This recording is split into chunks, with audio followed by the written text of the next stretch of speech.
Welcome to lesson number 2. In this lesson, we shall learn about the main sources from which we learn Kabbalah and how the upper worlds are connected to us. In its beginning, the Kabbalah was an oral doctrine that its secrets were passed down from teacher to student, from mouth to ear. All the fragments of knowledge that accumulated over time were integrated into Kabbalistic literature, the Talmud and Midrashim. Among the first written essays was the Book of Formation, Sefer Yetzirah, attributed to the ancestor Abraham, that was first written down during the period of the Geonim by Rabbi Saadia Gaon, who was born in the 9th century AD in Egypt and later moved to Baghdad.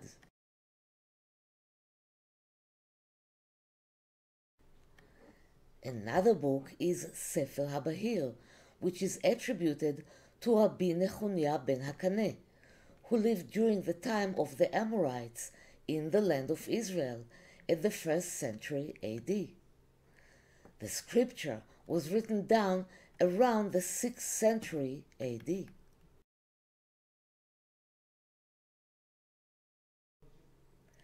Sefer Habahir, the Book of Clarity, was known in the beginning of the 13th century among the Jews of Spain. Sefer Habahir is a foundation for the philosophies of the first Kabbalists, and it contains ideas and sermons from the Book of Hechalot and Merkavah and the Book of Formation. A well-known book among all Kabbalah students is Sefer HaZohar, which is the large and central composition that includes the secrets of the Torah, and it interprets the tractates of the Torah and their hidden content.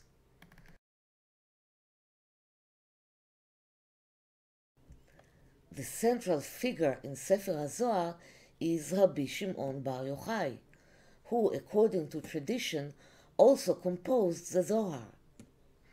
Many different versions of the book of Zohar were written throughout the generations.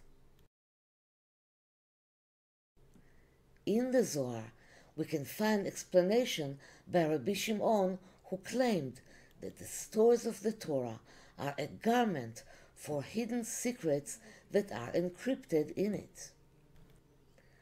Over the years, many Kabbalah books on various subjects in the field were added by different Kabbalists, among them Haramak, Rabbi Moshe Cordovero, who authored, among other things, Pardes Rimonim, and the books by the Holy Ari, Rabbi Yitzchak Luria, whose teachings were written and distributed by his students, led by Rabbi Chaim Vital.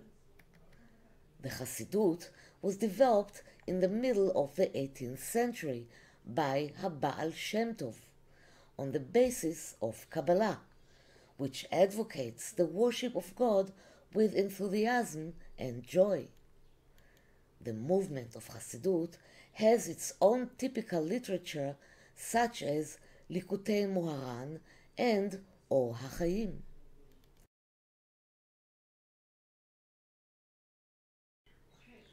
So much deep knowledge has been published about the structure of the spiritual world and the power of the Creator, which brings us to the next question.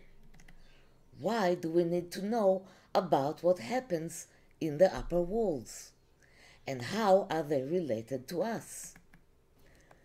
When we learn about the big picture of reality and the source of everything that exists in the world and in our personal lives, we get to know ourselves, the cosmic laws that govern our lives, and how we should behave so that our lives in the material world are easier and brighter.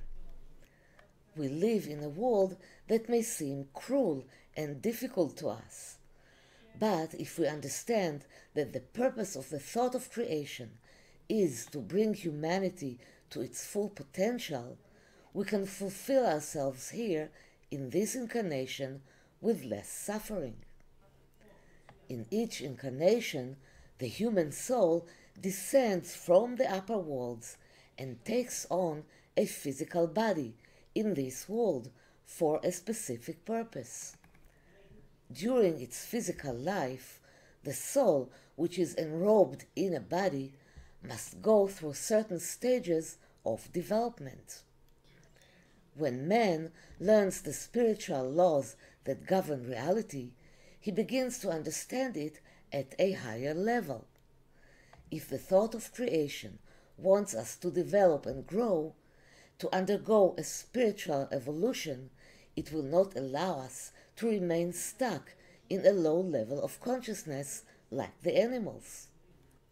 We will always be prompted to grow and develop, whether through torment and suffering or through spiritual ascension and enlightenment. And all this in order to fulfill the purpose for which we were created, to be a vessel for the manifestation of the light of the Creator in the material world. The Creator manifests himself through us, as well as other nature elements, and we will discuss it in detail later.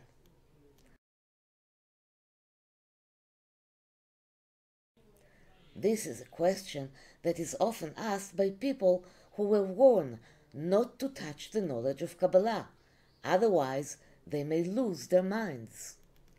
It is true that the teachings of the Kabbalah were hidden in the first generations, during the period of the Gemara and the first Genesis, and there was even a prohibition that banned revealing the secrets of divinity to any person.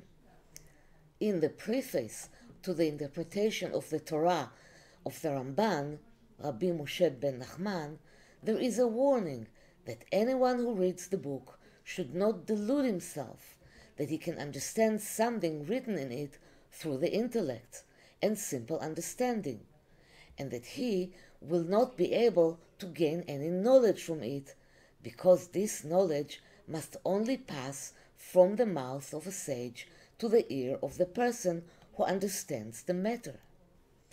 The Kabbalists feared that the Kabbalistic knowledge that includes the structure of creation, which is coded in a symbolic form, would be misunderstood and harmful to the inexperienced person.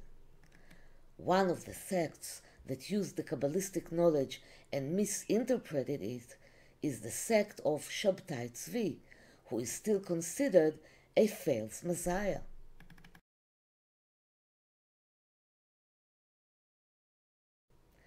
Today, and since the time of Baal HaSulam, Rabbi Yehuda Ashlag, we know that anyone can study Kabbalah according to his level of perception, and what he does not understand simply will not be absorbed, and he will not be able to apply it.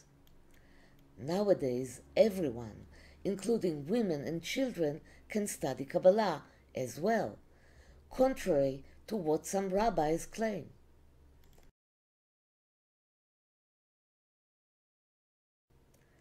The spiritual knowledge of Kabbalah is revealed to man according to the level of spiritual attainment he has reached in previous incarnations and in this current incarnation.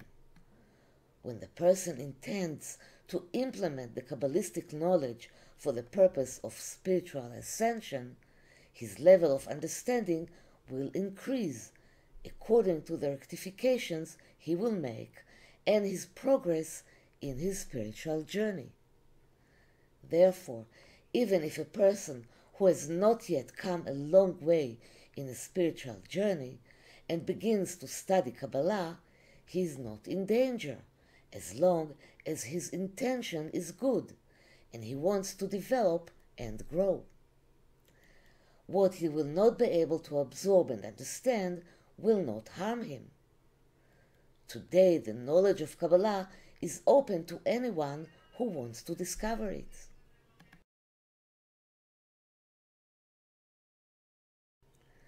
According to the Jewish calendar, we are approaching the 6th millennium since the creation of the world.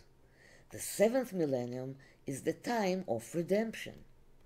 Before we reach the 7th millennium, everyone must complete his personal rectification, as well as the whole human society.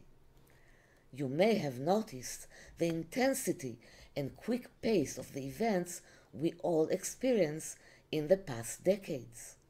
All of this comes to push us to change our consciousness and grow. In the next lesson, we shall learn about the beginning of all and the power that created the world. So thank you, and I will see you in the next lesson.